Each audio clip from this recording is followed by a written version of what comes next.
నమో వెంకటేశాయ. గురు సన్నిధి కార్యక్రమానికి స్వాగతం, సుస్వాగతం. శ్రీ స్వామి దివ్య స్వరూపానంద గిరిగారు శ్రీ గురూజీ పరమహంస గారి శిష్యులు. శ్రీ పరమహంస ప్రజ్ఞానంద గారు అంతర్జాతీయ క్రియాయోగ సంస్థకు ఆధ్యాత్మిక గురువు మరియు అధిపతి. అంతర్జాతీయ క్రియాయోగ సంస్థకు ఆధ్యాత్మిక కేంద్రం హరిహరానంద గురుకులం, పూరి, ఒడిస్సా. వీరంతా క్రియాయోగ పరంపరకు చెందినవారు. క్రియాయోగ ఒక ప్రాచీనమైన ధ్యాన పద్ధతి. ఇందులో శారీరక, మానసిక ఉన్నతితో పాటు ఆత్మోపలబ్ధి కూడా లభిస్తుంది. శ్రీ స్వామి దివ్య స్వరూపానంద గిరిగారితో ఈనాటి గురు సన్నిధి.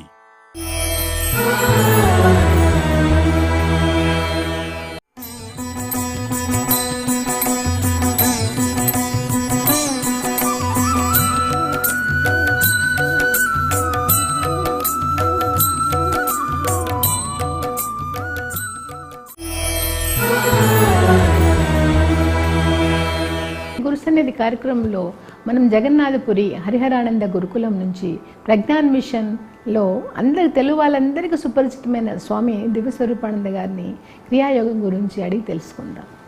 నమస్కారం. నమస్కారం స్వామి, క్రియాయోగం అంటే ఏంటి? ఈ క్రియాయోగం అనేది అతి ప్రాచీనమైనటువంటి ఆత్మవిద్య. మన గురుదేవులు పరమహంస హరిహరానందజీ వారు ఏం చెప్పేవారంటే, ఈ క్రియాయోగం అనేది సృష్టి ఎప్పుడైతే మొదలైందో, సృష్టి మొదలైనప్పటి నుంచి క్రియాయోగ సాధన అనేది ఉండింది. మనం ఇప్పుడు సత్యయుగంలో చూసుకుంటే, సత్యయుగంలో ఏ మతము అట్లాంటివన్నీ ఏం లేవు, ఏ దేవుడు అట్లాంటివన్నీ ఏం లేవు. సత్యయుగంలో ప్రతి ఒక్క మనిషి ఈ క్రియాయోగ సాధన చేసేవారు. అది ఎలా అంటే, ఈ క్రియాయోగ సాధన మన ప్రాణశక్తి ఏదైతే ఉందో, మామూలుగా మనం శ్వాస తీసుకుంటున్నాం, చాలా మటుకు మనం శ్వాసతో పాటు ప్రాణశక్తిని కూడా తీసుకుంటున్నాం అనేది మనకి ఎవరికి అవగాహన లేదు.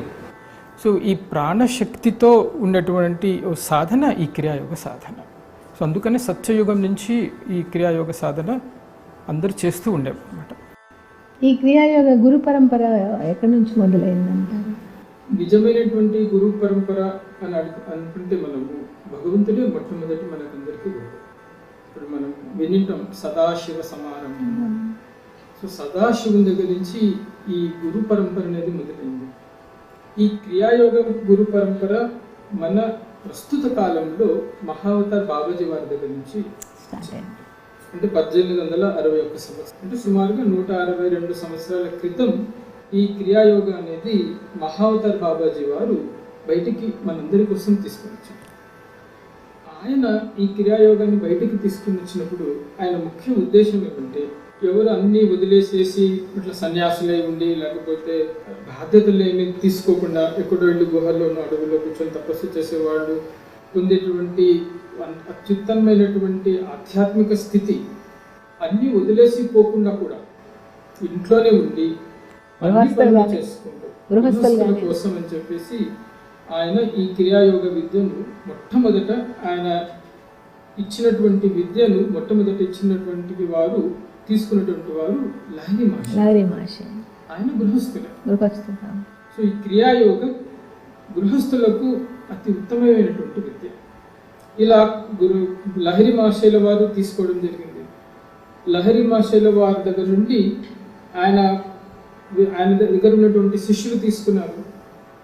ఇలా లహరి మహర్షుల వారి దగ్గర నుంచి ఏమైందంటే, ఇలా తండ్రి కొడుకు నుంచి మళ్ళీ వాళ్ళు అలా ఒక పరంపర మొదలైంది. తర్వాత తన శిష్యులు ఉన్నారు, తన శిష్యు పరంపర కూడా ఒకటి మొదలైంది. ఆ శిష్య పరంపరలో కొద్దిమంది సన్యాసులైనారు, అక్కడి నుంచి కూడా ఒక పరంపర మొదలైంది.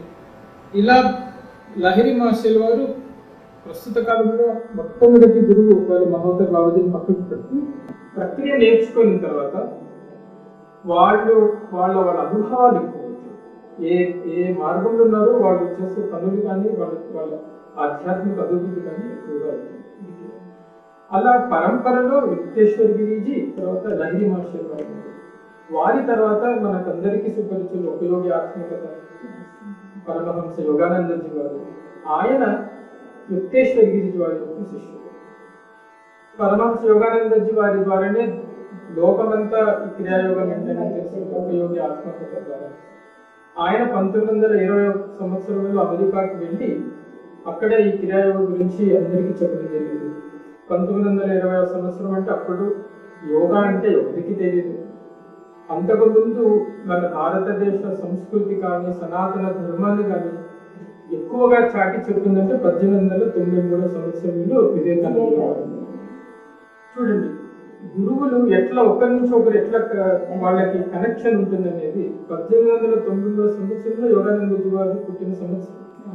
1893లో అమెరికాలో వివేకానందజీ వారు చెబుతూ యోగా గురించి అని ఆయన చెప్పింది ఏమంటే, నేను ఇప్పుడు మీకు అందరికీ యోగా గురించి చెప్తున్నాను, కానీ నిజమైనటువంటి యోగా ఎలా అభ్యాసం చేయాలనేది ముందు ముందు ఒక గురువు గారు వచ్చి నేర్పిస్తారని చెప్పేసి చెప్పడం ఆయన ఎప్పుడూ చెప్పడం జరిగింది. అలా గురు పరంపరలో యోగానందజీతో పాటు స్వామి సత్యానందజీ, వీరిరువురు యోగానందజీ స్వామి సత్యానందజీ వీరిరువురు బాల్యమిత్రులు. చిన్నగా ఉన్నప్పుడే ధ్యానం చేయాలి, భగవత్ ప్రాప్తి పొందాలనేటువంటి అచంచలమైనటువంటి భాష కోరిక ఉండేది. వారిద్దరూ యుక్తేశ్వర గిరి దగ్గర నేర్చుకున్నారు.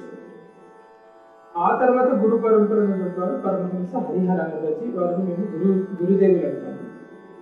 ఒక అనూహ్యమైనటువంటి విషయం ఏంటంటే, ఒకే గురు పరంపరలో పరమహంస యోగానందజీ వారు యుక్తేశ్వర గిరి దగ్గర నుండి క్రియ తీసుకున్నారు, నేర్చుకున్నారు. తర్వాత సంజాన్ మహాశయులు వారు, వీరిద్దరు లహరి మహాశయుల వారి దగ్గర నుంచి నేర్చుకున్నారు.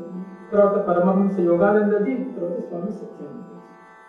ఒకే పరంపరలో ఇలా నలుగురు గురువులు దొరకడం అనేది చాలా అద్భుతమైనటువంటి విషయం. ఆ తర్వాత ఇప్పుడు ఉన్నటువంటి గురుజీ గారి పేరు వచ్చేసి పరమహంస ప్రజ్ఞానందజీ. ఇది కొద్దిగా గురు పరంపర.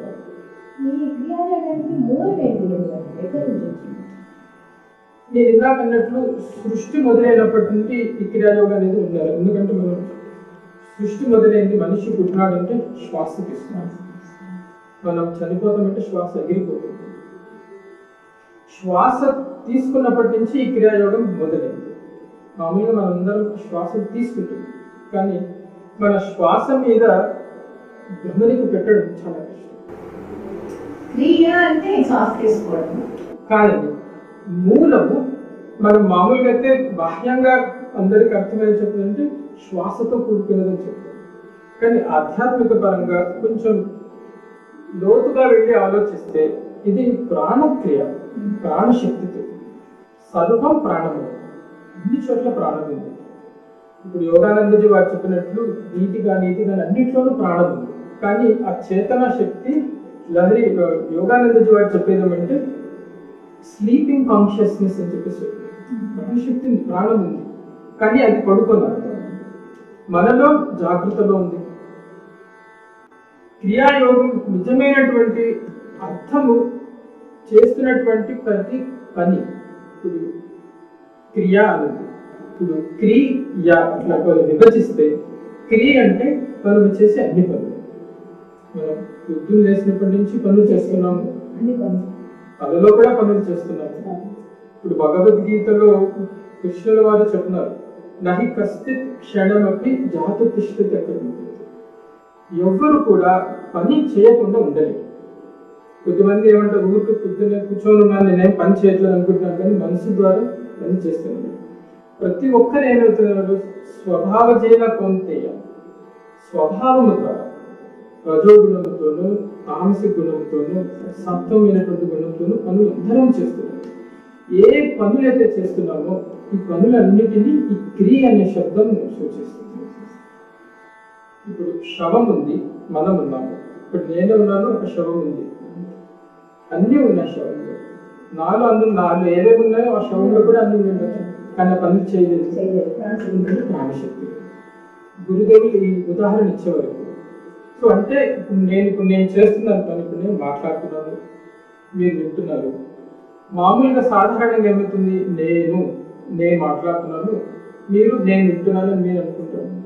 మనము నా ఆత్మ లేకపోతే నాలో ఉన్నటువంటి ప్రాణశక్తి ద్వారానే నేను మాట్లాడగలుగుతున్నాను అనేది అనుభవం కావడం కష్టం. మనకు థియరీ తెలుసు, వింటాం, విని ఒకసారి గుర్తుండిపోతుంది ఆత్మ చేస్తున్నది, కానీ అది అనుభవం కావడం కష్టం.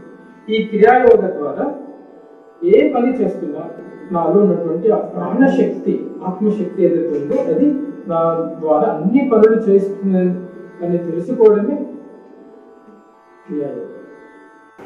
గురువు గారు కొంచెం మీ విషయానికి వస్తే మీ తొలి నేపథ్య గురువులు అంటే ఫస్ట్ తొలినాళ్ళలో ఎవరికైనా అమ్మ నాన్నే తొలి గురువులే, మీ అమ్మ నాన్న నేపథ్యం గురించి? నేను నా స్వగ్రామం వచ్చేసి కర్నూలు అండి. తర్వాత మా తల్లిదండ్రులు, మా తండ్రి మెడికల్ కాలేజ్, కర్నూలు మెడికల్ కాలేజ్లో పనిచేసేవారు. తర్వాత కేవీఆర్ కాలేజ్ కర్నూలులో రిటైర్ అయ్యారు. చదువుకోనిందంతా కర్నూలులో, తర్వాత ఇంజనీరింగ్ అనంతపురం వచ్చేసి, తర్వాత విదేశాల్లో కొద్దిగా ఉద్యోగం చేసి, తర్వాత అక్కడ ఉన్నప్పుడు గురువులు గారిని కలుసుకోవడం జరిగింది.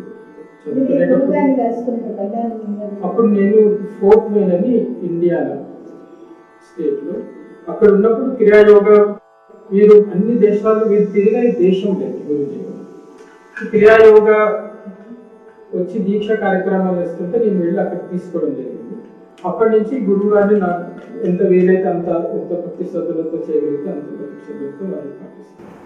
అంటే అందరూ దీక్షలు తీసుకుంటారు, కానీ మీరు మళ్ళీ వెంటనే గురువుగారితో పాటు ఇలా వచ్చేసేసి ఇక్కడ హాస్టల్లో సరిపడిపోయారు కదా, మీరు సన్యాస దీక్ష తీసుకున్నారు. ఇవన్నీ అంటే ఎందుకు మీరు ఈ విధంగా ఈ జీవితంలోకి రావాల్సి వచ్చింది? దీక్ష తీసుకున్నంత మాత్రాన అందరము ఈ మార్గంలోకి రావడం కష్టం. దీక్ష తీసుకున్న సమయంలో కూడా నాకు అట్లాంటి ఆలోచన ఉండిందేమో, కానీ అంత బాహ్యంగా నేను బయటికి తీసుకురాలేకపోయాను. నేను సన్యాసి జీవితము అనేది ఒక రకమైనటువంటి భయంగా ఉండేది. ఇప్పుడు మామూలుగా మనం ఇంట్లో చిన్నపిల్లవాళ్ళు ఉంటారు, తల్లిదండ్రులు ఎవరైనా ఆశ్రమంకి పోవడం, ఇట్లాంటి వాతావరణం ఉన్నప్పుడు పిల్లలకు తెలుస్తుంది ఆశ్రమం వాతావరణం. మామూలుగా లాగానే అందరిలాగానే నేను చదవాలి, ఇది చేయాలి, అది చేయాలి అనుకుంటూ విదేశాలకు పోవడం అనేది. కాబట్టి ఈ ఆశ్రమంలో పోయి చేరడము, ఒక గురువుని వెంబడి ఉండడం అనేది తెలియని విద్యలాగా అనిపించింది. నేను చేయలేమేమో అనిపించింది. కాలక్రమేణా కొద్దిగా మనోధైర్యము, తల్లిదండ్రుల యొక్క ఆశీస్సుల వలనని నేను నిదానంగా 9 ఏళ్ళు నేను ఉండిన తర్వాత ఒక సమయం వచ్చినప్పుడు ఆశ్రమం జాయిన్ కావాలనుకున్నప్పుడు గురువు గారు ఏం చేస్తారంటే ఒక 2 ఏళ్ళకు ఒకసారి, లేకపోతే ఒక్కొక్కసారి 3 ఏళ్ళకు ఒకసారి బ్రహ్మచారి ట్రైనింగ్ అని చెప్పేసి చేయిస్తారు.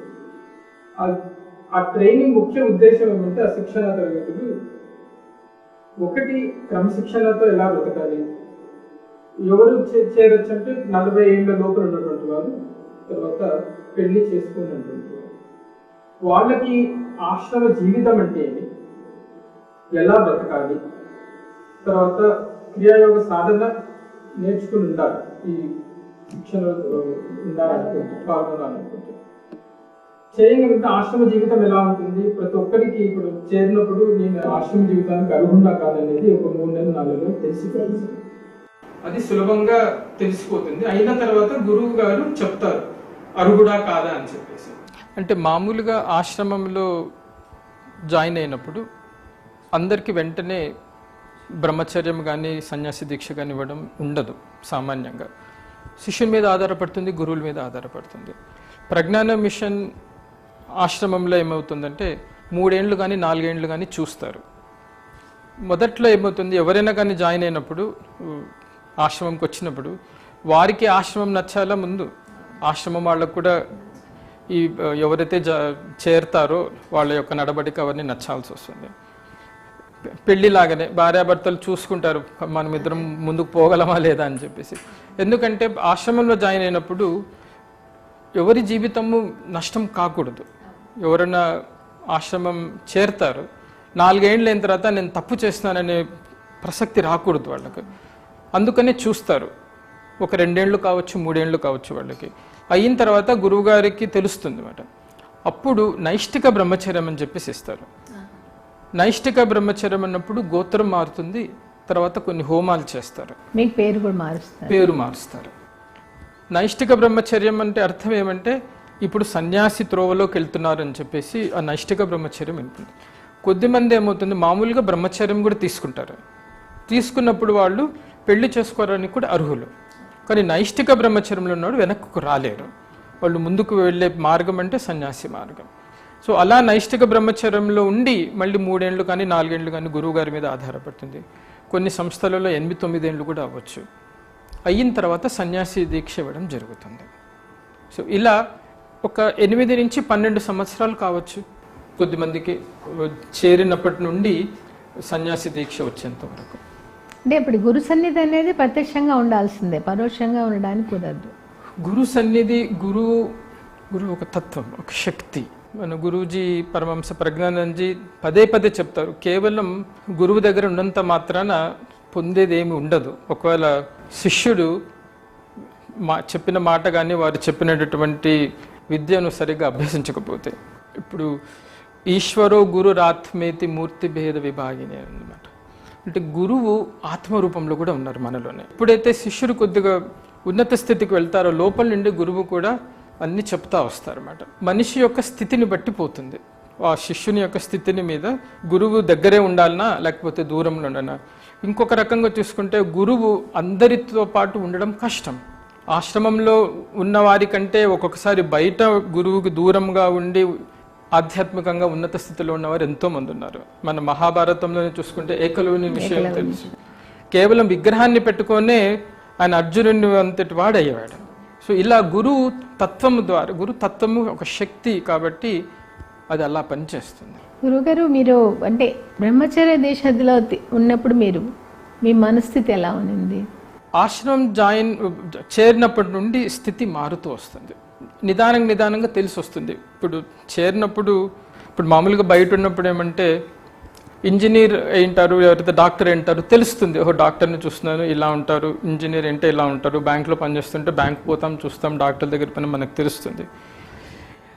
ఈ బ్రహ్మచారి కావడం, సన్యాసి కావడం అనేది జీవితంలో పొంగ నేర్చుకుంటూ వస్తారు. ఒక్కొక్కరి అనుభూతులు ఒక్కొక్క రకంగా ఉంటాయి. అంటే అప్పుడు మామూలుగా ఉన్నప్పుడు మీ మనస్థితికి ఇప్పుడు మీ బ్రహ్మచారిత్వము, నైష్టిక బ్రహ్మచారిత్వము, సన్యాసత్వం ఇవన్నీ తీసుకున్నప్పుడు మీ మనస్థితికి తేడా ఏంటి? అందరికీ ఎలా అయితే 10 ఏళ్ల కింద స్థితి ఎలా ఉంటుందో ఇప్పుడున్న స్థితి ఎలా ఉంటుందో మారుతుంది. అలాగనే ఈ సన్యాసి జీవితం కానీ బ్రహ్మచర్య జీవితంలో ఉన్నప్పుడు కానీ మారుతూ వస్తుంది. స్థితి మారుతూ వస్తుంది. మనం ఇప్పుడు మామూలుగా చాలామంది అడుగుతుంటారు, నేను ఆధ్యాత్మికంగా ముందుకు పోతున్నానా లేదా ఎలా చెప్పగలను నేనని. అది అందరికీ ఏమవుతుందంటే, ఇప్పుడు పోయిన సంవత్సరం కానీ లేకపోతే ఇంతకుముందు కొన్న విషయాలు మళ్ళీ నన్ను పదే విసిగిస్తుంటే, ఇప్పటికీ అదే విసుగు, ఇంతకుముందుకు అదే విసుగు ఉండేది, ఇప్పుడు అదే విసుగు ఉందంటే ముందరికి పోవట్లేదని వాళ్ళకే తెలుస్తుంది. లేకపోతే పొంగ ఏమవుతుందంటే ఒక తెలియని ఆనందం మనసులో, ఒక తెలియని ప్రశాంతంగా మనసు ఉంటుంది. లేకపోతే ఒక్కొక్కసారి ఏది దొరికినా దొరకకపోయినా ఇది కావాలనుకుంటే ఇది కాలేదు. ఇట్లాంటి పరిస్థితుల్లో కూడా మనసు నిశ్చలంగా ఉంటుంది, తొందరగా చంచలంగా కాకుండా ఉంటుందన్నమాట. ఇవి స్థితులు మారుతూ వస్తుంది, ప్రతి ఒక్కరికి మారుతుంటుంది. సన్యాసి జీవితంలో అయినా కానీ గృహస్థులుగా అయినా కానీ ఏదైనా సాధన చేస్తూ పోతుంటే ఇది మనకు ఎట్లంటే రోడ్లో పోతుంటే మైల్ స్టోన్స్ అంటారు కాబట్టి అలా మనకు గుర్తులు తెలుస్తూ ఉంటుంది. ఆహా సరే నేను ముందుకు పోతున్నానని చెప్పేసి స్థితి మారుతుంది, అందరికీ మారుతుంది. ఈ క్రియాయోగానికి దీక్ష తీసుకోవాలా, తప్పకుండా గురువు కావాలా? అవునమ్మా, ఈ క్రియాయోగం అనేది ఆత్మవిద్య, సనాతన ధర్మం నుంచి వచ్చినటువంటి విద్య. ఈ విద్యను నేర్చుకోవాలంటే గురువు దగ్గర నుంచి నేర్చుకోవాలి, గురు ముఖం ద్వారా నేర్చుకోవాలి. ఎందుకు గురువు దగ్గర నుంచే నేర్చుకోవాలా? ఇప్పుడు మామూలుగా చూడండి, ఇప్పుడు ఇంజనీర్ కావాలనుకుంటే ఎన్నేళ్ళు స్కూల్ చదివినాం. స్కూల్లో మనమంతకు మనం ఇంట్లో అయితే చదువుకోలేదు. స్కూల్లో పై టీచర్లు, ట్యూషన్లు ఉన్నాయి, మరి ఇంజనీరింగ్లో కూడా టీచర్లు ఉన్నారు. వాళ్ళని మనం గురువు అనం, కానీ టీచర్లు అంటే గురువులాగానే వాళ్ళు. అలా ఈ ఆత్మవిద్య ఇట్లాంటి సాధన, ఆధ్యాత్మిక సాధన ఒక గురువు ముఖంగా నేర్చుకుంటే మంచిది. ఆధ్యాత్మిక సాధన కత్తి మీద సాను అంటారు కదండి, అట్లా కొంచెం తప్పితే కింద పడిపోవచ్చు అంటే వెనక్కి వెళ్ళిపోవచ్చు, ముందుకు పోతూ తెలియకుండానే వెనక్కి వెళ్ళిపోవచ్చు. కాబట్టి గురువు దగ్గర నుంచి నేర్చుకున్నప్పుడు కొంచెం నిదానంగా ముందరికి వెళ్తూ ఉండొచ్చు. క్రియాయోగలో ఏమంటే దీక్ష కార్యక్రమం ఉంది. దీక్ష కార్యక్రమం ద్వారానే క్రియాయోగ ఇవ్వడం జరుగుతుంది. దీక్ష కార్యక్రమం ద్వారానే క్రియాయోగ మెథడ్. ఎందుకంటే చక్రాలతో సంబంధించినటువంటి విద్య ఇది. మామూలుగా మనం వినింటాం శక్తి పాఠం అని చెప్పేసి. గురువులు శక్తి పాఠం చేస్తారు. ఒక్కొక్క గురువు ఒక్కొక్క రకంగా చేయొచ్చు. కొద్దిమంది చూపు ద్వారా చేస్తారు, కొద్దిమంది స్పర్శ ద్వారా చేస్తారు, కొద్దిమంది వాక్కు ద్వారా కూడా చేస్తారు. క్రియాయోగలో కూడా అలా శక్తి పాఠం అనేది ఉంది. గురువు యొక్క శక్తి ఇవ్వడం జరుగుతుంది అన్నమాట. ఇచ్చిన తర్వాత చక్రాలను శుద్ధి చేయడము, ఇంద్రియ శోధన, ఇంద్రియాలను శుద్ధపరచడం. ఎందుకంటే మనమంతా ఇంద్రియాలతోనే పనిచేస్తున్నాం. మనకు ఉన్నటువంటి చక్రాల ద్వారానే మనం జీవితంలో ముందుకు పోతున్నాము, లేకపోతే ఎక్కడ వాళ్ళం అక్కడ నిలబడిపోతా ఉన్నాము, మానసికంగా కానీ అన్ని విధాలుగా కానీ. కాబట్టి ఈ ప్రక్రియలన్నీ ఉన్నాయి లోపల. చక్ర శోధన, ఇంద్రియ శోధన, తర్వాత మంత్రం కూడా ఇవ్వడం జరుగుతుంది. శక్తి పాఠం ఉంది కాబట్టి గురు ముఖంగా నేర్చుకోమని చెప్తారు. ఈ క్రియాయోగం చేయడం వలన మనసు ఏ విధంగా నిగ్రహించాలి? తప్పకుండా నిగ్రహించుకోవచ్చు, కానీ సమయం సమయం అంటే ఇప్పుడు మరి అది కూడా ఎన్నేళ్ళు పడుతుందో అని కూడా చెప్పడం కష్టం. మనస్సు ఎప్పుడు చంచలంగానే ఉంటుంది, మనస్సు ఒక్క చోట ఉండదు. నేను మీతో మాట్లాడుతున్నాను, మీరు ఏదైనా పదం చెప్తున్నాను అనుకోండి, నా మనసు వెంటనే పక్కకి వెళ్ళిపోవచ్చు. రసగుల్లా అన్నాం అనుకోండి, కలకత్తా వరకు వెళ్ళిపోతుంది మనసు. ఈ మనస్సును నియంత్రించుకోవడం కష్టం. అర్జున గొప్పవారే కృష్ణుల వారికి చెప్తారు, చంచలం హి మనః కృష్ణ అని. ఆయన నరనారాయణలో ఆయన ఉన్నారు, ఆయననే అంత చెప్తుంటే మనవంతటి వారికి నిజంగా మనసును నియంత్రించుకోవడం కష్టం.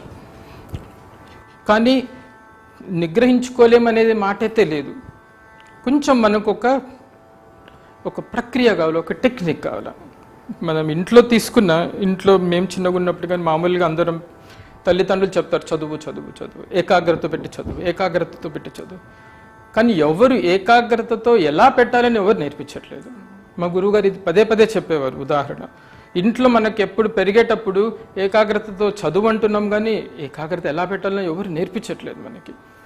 ఈ మనస్సును నియంత్రించుకోవడానికి అతి సులభమైనటువంటి కౌశలము ఈ క్రియాయోగ ద్వారా మనస్సును నియంత్రించుకోగలము, సులభంగా నియంత్రించుకోగలము. కానీ అభ్యాసం తర్వాత మనిషి యొక్క కోరిక ఎంత బలంగా ఉంది, ఎంత దృఢంగా ఉంది, నేను మారాలి, నేను నా మనస్సును నియంత్రించుకోగలగాలి, ఒక క్రమశిక్షణలో నేను అన్ని పనులు చేసుకుంటూ ముందుకు పోవాలనేది మన మీద ఆధారపడుతుంది.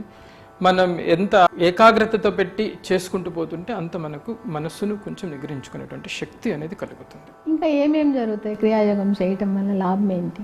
ఈ క్రియాయోగ అనేది బాహ్యంగాను, మన ఫిజికల్ బాడీ బాహ్యంగాను, తర్వాత మానసికంగాను, తర్వాత ఆధ్యాత్మికంగాను అభివృద్ధి మనిషికి. కేవలం ఇప్పుడు నేను వేరే మార్గాల పేర్లు ఏం చెప్పట్లేదు, కానీ కొన్ని మార్గాలలో ఏమవుతుందో మామూలుగా చెప్తూ ఉండండి, ముందరకు వెళ్తూ ఉంటారు ఆధ్యాత్మికంగా. కానీ అన్నిటికీ మూలం శరీరం. ఎవరైనా కూర్చొని మంచి ఏకాగ్రతతో కూర్చొని తపస్సు చేయగలరు, జపం చేయగలరు, ఏదైనా చేయగలరు, కానీ శరీరం సహకరించకపోతే కూడా కూర్చోలేరు. ఈ క్రియాయోగ సాధన ద్వారా శారీరకంగాను భౌతికమైన మనకు ఉన్నటువంటి శరీరము జాగ్రత్తగా కాపాడుకోగలము, మానసికంగాను మనసు కూడా తోడ్పడుతుంది సాధన చేయడానికి, అలాగే ఆధ్యాత్మికంగా కూడా ముందుకు వెళ్ళగలుగుతాము. ఒకే సమయంలో ఒకరి తర్వాత ఒకటి కూడా కాదు, నేర్చుకున్నటువంటి విద్యను చేస్తూ పోగా ఒకే సమయంలో శారీరక, మానసిక, ఆధ్యాత్మిక అభివృద్ధి అనేది క్రియాయోగ ద్వారా సంభవము. మనసి ఆనందం పొందుతుందంటారా? ఇప్పుడు ఆనందము కానీ లేకపోతే కష్టము కానీ నాకు తెలిసినటువంటి జ్ఞానంలో అది ఎక్కడ అవుతుంది? మనసులోనే అవుతుంది. ఇప్పుడు రోగం వచ్చినా, ఇక్కడ ఏదైనా నొప్పి తగిలి ఉంటుంది, ముందు మనం అనుభవించేది ఇక్కడ. ఇప్పుడు కొద్దిమంది ఉంటారు, ఇప్పుడు చిన్నపిల్లవాడినే తీసుకుందాం అనుకుంటే, చిన్నపిల్లవాడికి కొద్దిగా నొప్పి తగిలినా వెంటనే ఏడుస్తారు. అదే దెబ్బ మనకు తగిలితే ఏడవం. దెబ్బ ఒకటే, మనోశక్తి. సో అలా మనకు కావాల్సింది జీవితంలో, నాకు ఇది దొరికినా దొరకకపోయినా, లేకపోతే నాకు జబ్బు ఉన్నా జబ్బు లేకపోయినా, కేవలం మనసులోనే మనం అనుభవిస్తున్నాం. కాబట్టి మనకు కావలసినటువంటి ఆ శక్తి కావాలి మనకి. ఏది ఉన్నా లేకపోయినా నేను నిశ్చలంగా ఉండగలను, నా శరీరానికి ఏమైనా కానీ నేను నిశ్చలంగా ఉండగలను. ఆ కావలసినటువంటి ఆ మనోశక్తి ఈ క్రియాయోగ ద్వారా ఇచ్చినప్పుడు ఏమవుతుందంటే మనసు ఒకే స్థితిలో ఉంటారు. అది ఆనందము అని ఏం చెప్పాలనో తెలియదు. అట్లా నష్టమైన కష్టమైన ఒకే స్థితి, నిర్లిప్తంగా ఉండగలుగుతారు, సమస్థితిలో ఉంటారు. అన్నిటికీ ఏం పర్వాలేదు, ధైర్యంగా మనోధైర్యంతో సుఖంగా ఉండగలుగుతారు. ఈ క్రియాయోగ దీక్ష చేయటం సులభమా కష్టమా? ఎన్నో యోగాలు ఉన్నాయి. మా గురుదేవులు పరమహంస హరిహరానందజీ వారు చెప్పడం ప్రకారం క్రియాయోగ అనేది 24 గంటలు చేయొచ్చు. 24 గంటలు. మొదటి క్రియాలు ఎన్నో ఉన్నాయి, 6 భాగాలు ఉన్నాయని చెప్తాము. దాంట్లో మొదటి లెవెల్ ఎవరన్నా తీసుకొని ఉంటే 10 ప్రక్రియలు నేర్పిస్తారు. ఏదో ఏ స్థితిలో ఉన్న మనిషి, రైల్లో కూర్చొని పోతా ఉండొచ్చు, లేకపోతే ఏరోప్లేన్లో పోతా ఉండొచ్చు, ఏ స్థితిలో ఉన్నా ఏదో ఒక ప్రక్రియ తప్పకుండా చేయగలుగుతారు. అది పక్కకి పెట్టిన శ్వాస మనతోనే ఉంది. నిద్రలో కూడా శ్వాస తీసుకుంటున్నాము, ఏ పనులు చేస్తున్నా ఏం మాట్లాడుతున్నా శ్వాసను తీసుకుంటున్నాము. శ్వాస ఉన్నంతసేపు మనం క్రియాయోగం చేయగలుగుతాం, సులభంగా చేయగలుగుతాం. హాస్పిటల్లో అనారోగ్య స్థితిలో ఉండి హాస్పిటల్లో ఉన్నా కానీ సులభంగా మనస్సును శ్వాస మీద నిలబెట్టేసి చేయగలుగుతారు మనిషి. అతి సులభమైనటువంటి విద్య. సులభం అంటే ఎలా? ఇప్పుడు మనం శ్వాస మనకి ఎంతో తెలుసు మనకి, కానీ మనం శ్వాసను పట్టుకోలేము, శ్వాసను గమనించలేము. ఒక్క నిమిషం శ్వాసను మనకు నిమిషంలో చూసుకుంటే 15 నుంచి 18 శ్వాసలు వదులుతాం, తీసుకుంటాం. కేవలం కూర్చొని నేను 15 నుండి 18 శ్వాసలను గమనించగలగనమంటే కూడా కష్టం. శ్వాస మరి పుట్టినప్పటి నుంచి తీసుకుంటున్నాం. సులభము, కానీ అభ్యాసం చేయాలి. అభ్యాసం ద్వారా మనము శ్వాసను నిలబెట్టుకోగలుగుతామంటే శ్వాసను గమనించగలుగుతాం. ఎప్పుడైతే మనం శ్వాసను గమనిస్తామో మనసు తెలియకుండానే ప్రశాంతంగా. హఠయోగ ప్రదీపికలో ఉంది, ఇంద్రియాణం మనోనాథస్థ మారుత అని. మనస్సును, ఇంద్రియాలను, మన మనస్సును కొంచెం అదుపులో పెట్టుకోవాలనుకుంటే శ్వాసను ఎప్పుడైతే మనం గమనించగలుగుతామో మనసు అక్కడెక్కడ పరిగెత్తుతుంది. అతి సులభమైనటువంటి విద్య అని చెప్పేసి గురువులు చెప్తున్నారు, కానీ అభ్యాసం చేయాలి. అంటే ఇప్పుడు మీరే అన్నారు హఠయోగము, కాబట్టి ఈ క్రియాయోగము హఠయోగానికి ఏమన్నా సంబంధం ఉందంటారా? హఠయోగం వేరు. హఠయోగంలో తీసుకుంటే కేవలం శారీరకంగా సూర్య నమస్కారాలు ఇవన్నీ వస్తాయి. తర్వాత కొన్ని క్రియాలు చేస్తారు వాళ్ళు, నేతి, భస్తి, ఇవన్నీ త్రాటక ఇవన్నీ చేస్తారు. శారీరకంగా మంచిది, అది చేయకూడదు అంటూ ఏమి ఉండదు.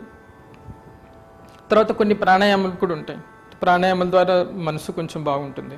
కానీ ఈ క్రియాయోగాలో కొన్ని ముద్రలు నేర్పిస్తారు, మహాముద్ర, తర్వాత శాంభవి ముద్ర.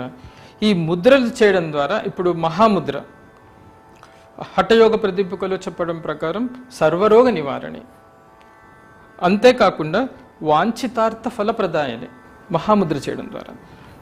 ఇప్పుడు క్రియాయోగ అభ్యాసం చేసే వాళ్ళకి తెలుస్తుంది, మహాముద్ర చేస్తారు. ఇప్పుడు ఎవరైనా చూస్తున్నారంటే వాళ్ళకి ఏమనిపిస్తుంది, ఏదో హఠయోగ ఏదో చేస్తున్నట్టు అనిపిస్తుంది. కానీ మహాముద్ర చేసేటప్పుడు క్రియాయోగలో మనస్సు ఎక్కడ ఉండాలనేది చెప్తారు. తద్వారా ఏమవుతుందంటే ఆంతరంగిక లోపల ఉన్నటువంటి చక్రాలలో తెలియకుండానే పరివర్తన అనేది జరుగుతూ ఉంటుంది. ఇంకొకటి, మన మానసికంగా ఎలా మహాముద్ర ఉపయోగపడుతుంది? మన జీవితంలో మా గురువుగారు చెప్తారు ఏమనంటే, మన జీవితం, మన కష్టం ఏమంటే మనం ఏది గుర్తుంచుకోవాలో మనం అది గుర్తుంచుకోము, ఏది మర్చిపోవాలో మనం అదే గుర్తు పెట్టుకుంటాము. ఎన్నేళ్ళైనా కానీ ఎవరైనా ఏదైనా మాట అని అంటే మనం అది వదలం, కనిపించినప్పుడంతా మనకు గుర్తుకొస్తుంది. ఈ క్రియాయోగ లేకపోతే మహాముద్ర అభ్యాసం ద్వారా ఏమవుతుంది, ఇవన్నీ ఏమవుతుందంటే చిత్తంలో ఉండిపోతుంది, బీజ రూపంలో చిత్తంలో ఉంటుంది, బయటకు వస్తూనే ఉంటుంది. ఈ మహాముద్ర చేయడం ద్వారా తెలియకుండానే, అప్రయత్నంగానే, కేవలం మహాముద్ర చేస్తూ అవన్నీ తొలగిపోతాయి. మానసికంగా ఉన్నటువంటి నేను ఇది గుర్తు పెట్టుకోవాలా, ఇది మర్చిపోవాలా అనేది ఏమి ఉండదు. ఏది ఉండాలో అదే ఉంటుంది. లేదా ఇంకో విధంగా చెప్పాలంటే, ఇప్పుడు ఎవరైనా ఒకటి అనింటారు, ఒక్కొక్కసారి మనకేమవుతుంది, 1 సంవత్సరం పడుతుంది వారిని క్షమించాలనేది ఉండదు. 1 సంవత్సరం పడుతుందో, 10 ఏళ్ళు పడుతుందో, 1 నెల పడుతుందో తెలీదు. ఇప్పుడు 10 ఏళ్ల తర్వాత ఎందుకు మనం క్షమించగలిగినామంటే 10 ఏళ్ళు పట్టిందో ఒక శక్తి రావడానికి. ఈ మహాముద్ర, ఈ ఆధ్యాత్మిక సాధన ద్వారా ఏమవుతుంది, త్వరగా కావాల్సినటువంటి ఆ శక్తి అనేది త్వరగా వచ్చేస్తుంది. అన్న వెంటనే ఆ శక్తి ఉంటుంది, మనోశక్తి ఉంటుంది. ఆ జ్ఞానం అనేది ఉంటుంది. సరే పోని వదిలేస్తున్నాను నేను, క్షమాగుణం రావడం, అవన్నీ ఈ మహాముద్ర లేకపోతే క్రియాయోగ సాధన ద్వారా మనిషికి అవంతకవే వస్తాయి. శాంభవి ముద్ర వల్ల కలిగే లాభం ఏంటి? ఈ శాంభవి ముద్ర ద్వారా ఇంద్రియ నిగ్రహం, తర్వాత ఏకాగ్రత.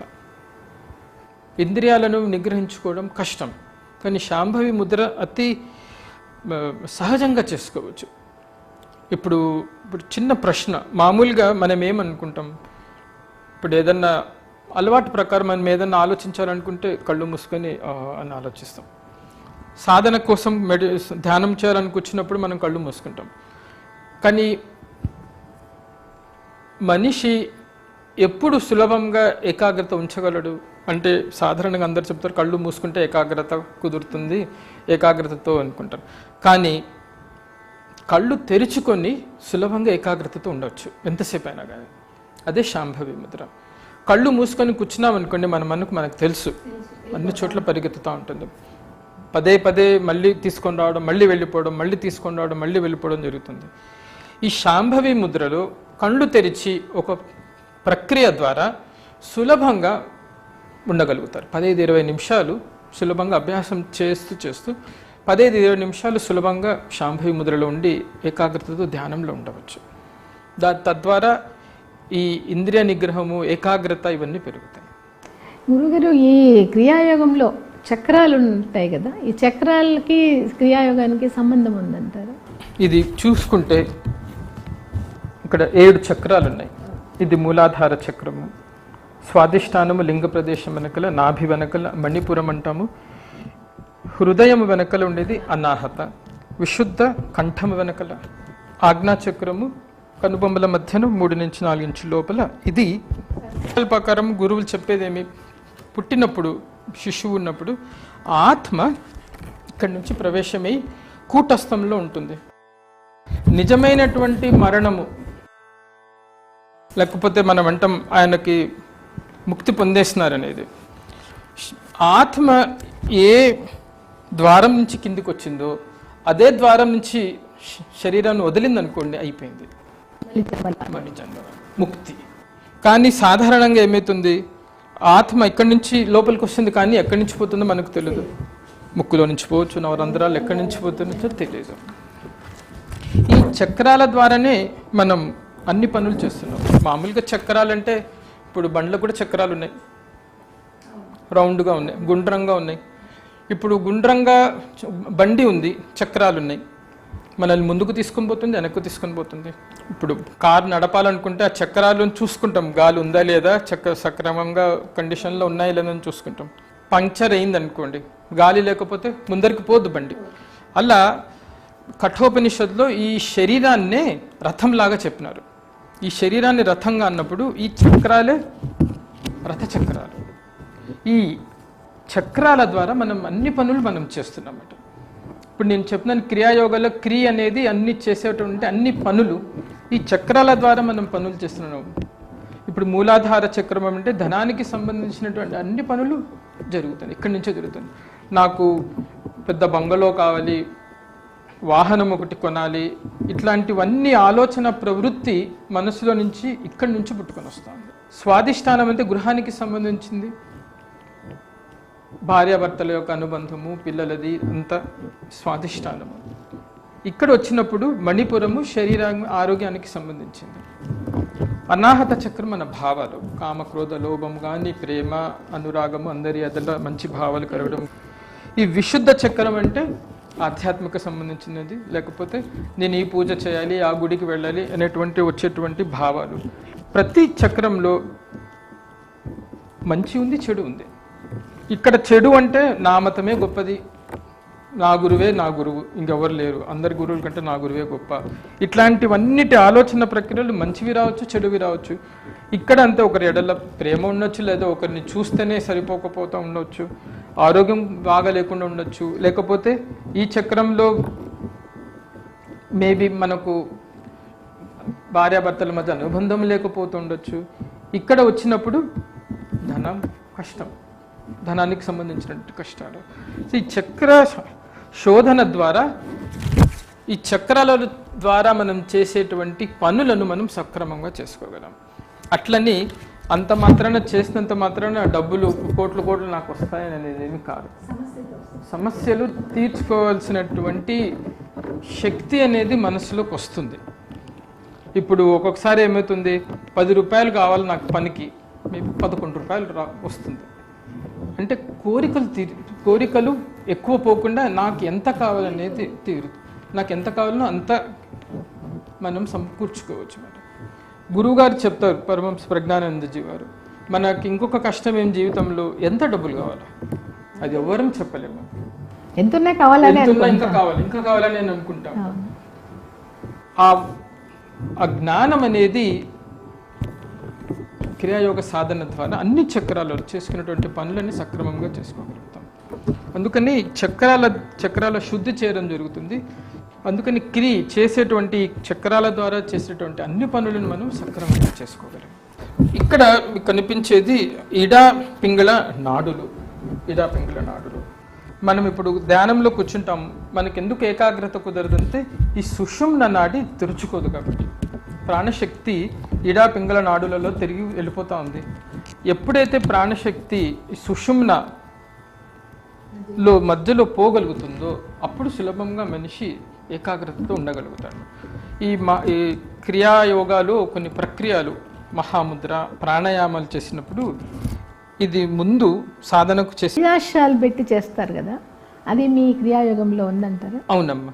ఇప్పుడు క్రియాయోగాలో నేను ఇందాక 6 లెవెల్లు ఉన్నాయి.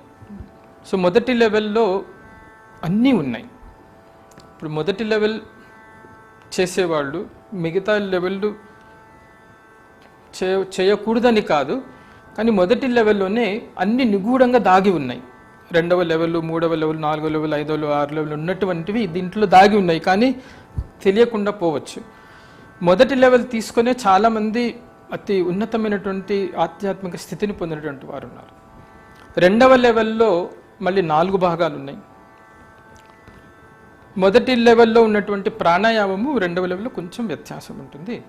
తర్వాత మన ప్రతి చక్రాలు తీసుకున్నామంటే ఇక్కడ ఆజ్ఞాచక్రంలో 2 పెటల్స్ అంటారు ఇంగ్లీష్లో, దళాలు. ఇక్కడ 2 దళాలు, ఇక్కడ 16, 12, 10, 6, 4 అని. సో ఆ దళాల మీద ఏకాగ్రతను చూపిస్తారు. ఎలా చేయాలనేది చెప్తాను. అది అంతర్మాతృక, బహిర్మాతృక అని చెప్పేసి అవి కూడా నేర్పిస్తారు క్రియాయోగం. ఇందులో మంత్రం కూడా ఉందంటారా? అవునమ్మా. ఈ క్రియాయోగ దీక్ష ఇచ్చేటప్పుడు మంత్రం కూడా తీసుకుంటారు. ఒకవేళ ఇంతకుముందుకు ఏదైనా మంత్రం ఎవరైనా తీసుకొని ఉంటే, ఇంకొక విషయం, క్రియాయోగలో ఇందాక చెప్పినట్లు గురువులను మానేయాల్సిన అవసరం లేదు. ఎవరినైనా దేవుణ్ణి మొక్కుతున్నా అంటే ఆ దేవుని వదిలేసేసేమని ఏముండదు. ఇది ఒక ప్రక్రియ. ఇంతకుముందుకే ఎవరైనా మంత్రం తీసుకొని ఉంటే మంత్రం తీసుకోవాల్సిన అవసరం ఉండదు, కానీ మంత్రం ఇస్తారు. మంత్రదీక్ష కూడా ఉంటుంది. ఆ మంత్రం ఎక్కడ ఉపయోగించుకోవాలా, ప్రాణాయామం చేసేటప్పుడు ఎలా చేయాలా, మంత్రం ఉపయోగించినది అనేది నేర్పిస్తారు. ఈ క్రియాయోగం మనము చేసేటప్పుడు శ్వాస మీదే దృష్టి పెట్టాలా, లేకుంటే చక్రాల మీద దృష్టి పెట్టాలా? 2 అమ్మ. సాధన చేసేటప్పుడు శ్వాసను వదలకూడదు. ఇప్పుడు మన శాస్త్రాలు, ఉపనిషత్తులో రాస్తుంది, నమస్తే వాయు త్వమేవ ప్రత్యక్షం బ్రహ్మాసి. శ్వాసే నిజమైనటువంటి భగవంతుడు. శ్వాస వలననే మనం జీవిస్తున్నాము. శ్వాస అంటే కేవలం శ్వాస కాదు, సైన్స్ చెప్తుంది శ్వాస తీసుకున్నప్పుడు ఆక్సిజన్ తీసుకుంటున్నాం. ఆక్సిజన్ మన రక్తంలో పోయి అవన్నీ జరుపుతుంది. కానీ శ్వాసతో పాటు మనం ప్రాణశక్తిని తీసుకుంటాం. మనం నిజంగా బ్రతికేది ఆ ప్రాణశక్తి ద్వారానే. సో ఆ ప్రాణశక్తిని వదలకూడదు. మనం ఆ ప్రాణశక్తిని గమనిస్తూ ఉండాలి. కేవలం సాధన చేసేటప్పుడే కాకుండా వేరే పనులు చేస్తున్నప్పుడు కూడా ఆ ప్రాణశక్తినే నాలో ఉండి ఆ పనులను చేస్తుంది అనేది మనం ఏకాగ్రతతో అభ్యాసం ద్వారా కుదురుతుంది. చేసేటప్పుడు ఈ చక్రాలను శుద్ధీకరణ అవుతాయి. ఏకాగ్రతతో ఉంచినప్పుడు చక్రాలు శుద్ధీకరణ అవుతుంది. తద్వారా ఆ చక్రాలకు సంబంధించినటువంటి కార్యక్రమాలు మనం ఏవి చేస్తున్నామో అది శుద్ధం అవుతాయి. వెన్నెకల వెన్నెముక ఉందంటారు కదా, ఈ వెన్నెముక ఒక ఇంపార్టెన్స్ ఏందంటారు? ఇప్పుడు ఇది మేరుదండం అంటాం, వర్టిబ్రల్ కాలం. ఈ మామూలుగా ఈ చక్రాలు అనేది ఉండేది బాహ్యంగా చూపించేటప్పుడు ఇక్కడ చూపిస్తున్నాం, కానీ ఈ చక్రాలు నిజంగా ఉండేది సూక్ష్మ శరీరంలో ఉంటాయి అన్నమాట. ఈ వర్టిబ్రల్ కాలం, ఈ మేరుదండం మన శరీరం తీసుకుంటే రెండు ముఖ్యమైనటువంటివి.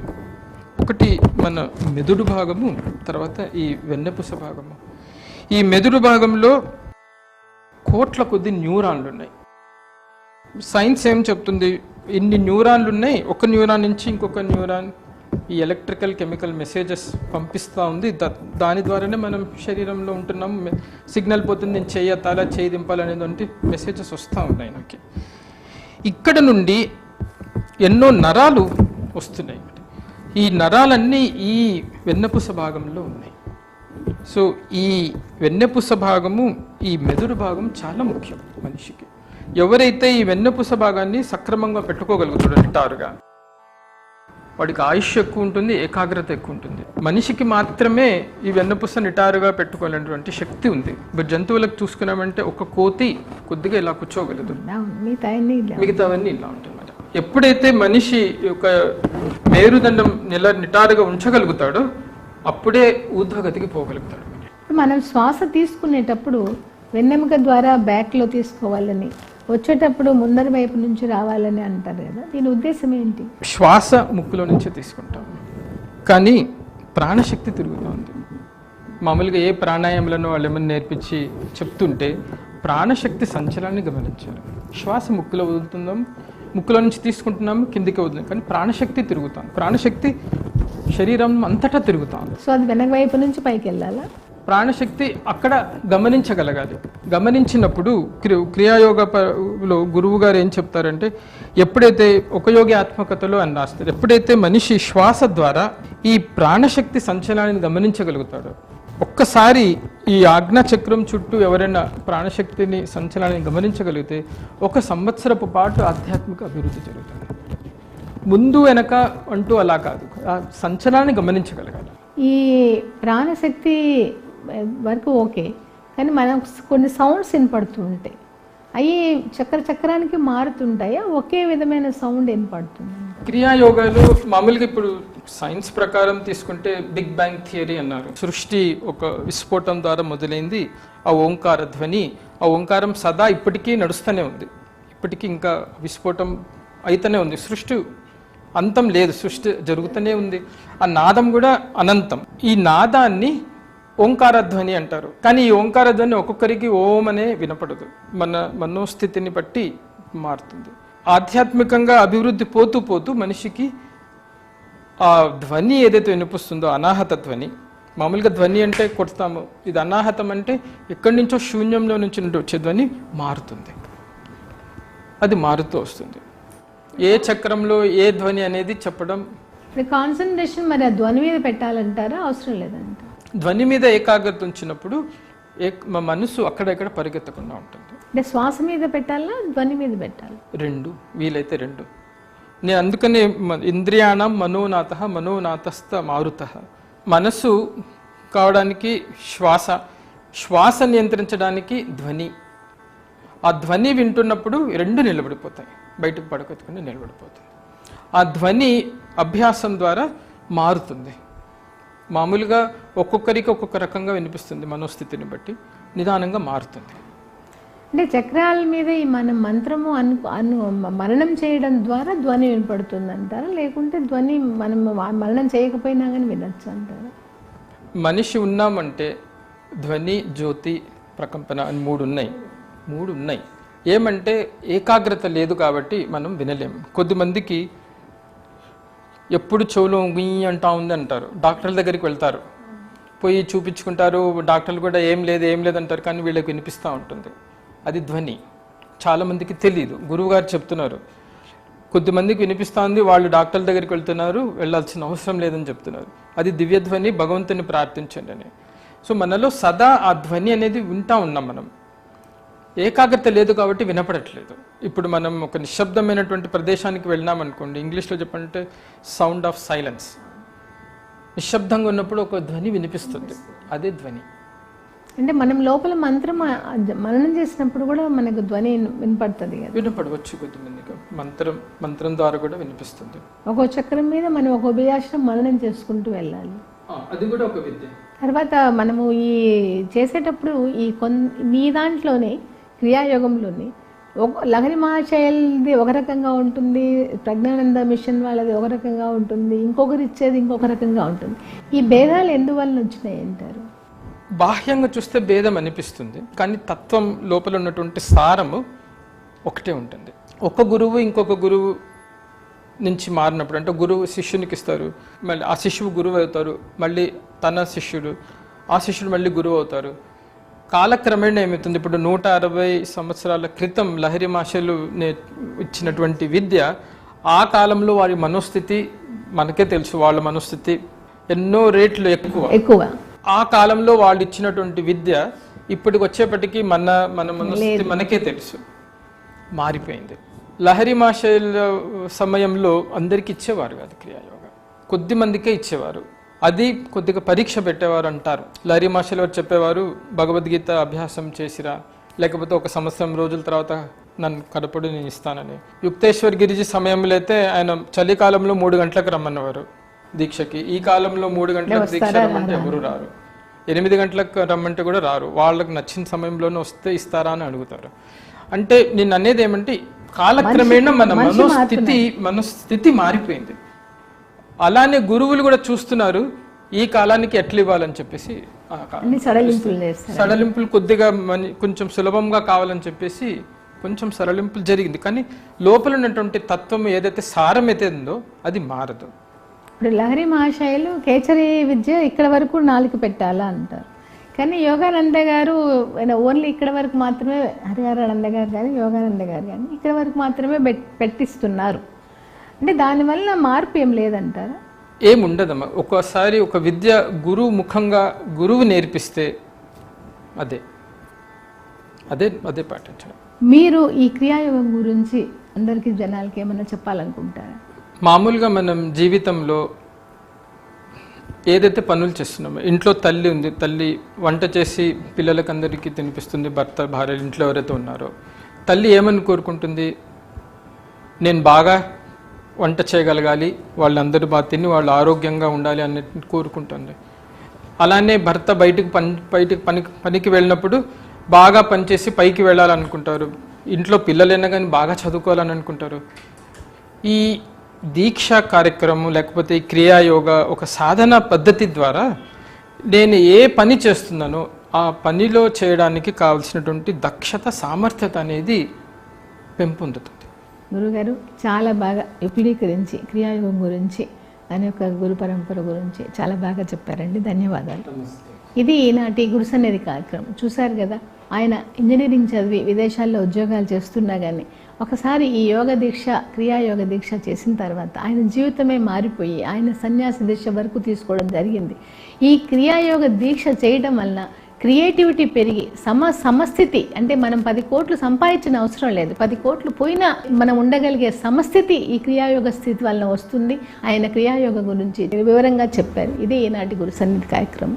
ఓం నమో వెంకటేశ్వర.